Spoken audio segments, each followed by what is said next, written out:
Hi everybody, this is Angela from Yoga You and Me.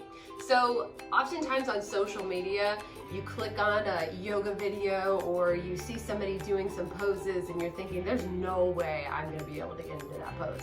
Well, for a majority of people who try it, they can't either.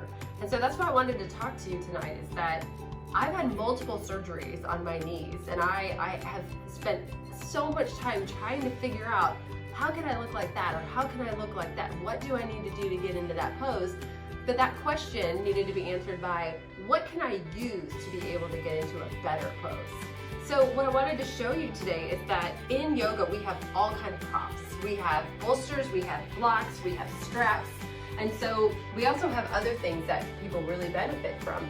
So in certain positions, you're asked to get into a position with a bended knee. You're asked to maybe do a push-up, but you can't get into it.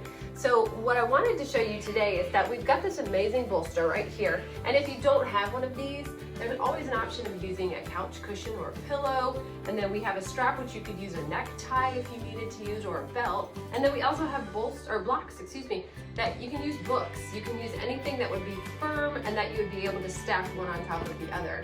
And the reason we do these is because sometimes when you try to bend down, say you get into a child's pose. Child's pose requires a lot of bend right here in your knees.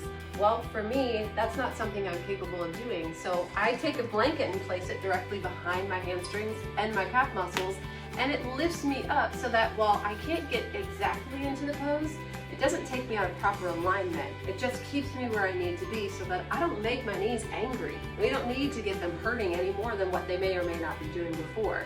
So those are always options that you could do as a practitioner. And so sometimes we don't come into the studio because we're nervous we're not going to look like everybody else, that maybe we can't get deeper into that pose. But if you come into the studio with a well-trained teacher, they're going to look at you and put you into the right positions by applying a lot of props underneath you or beside you and just making you comfortable so that you can get into the right position. So if you ever get into a class, please feel free to let them know that you have an injury or you've got something that you're really wanting to make sure you're protecting, and they will do everything they can to assist you.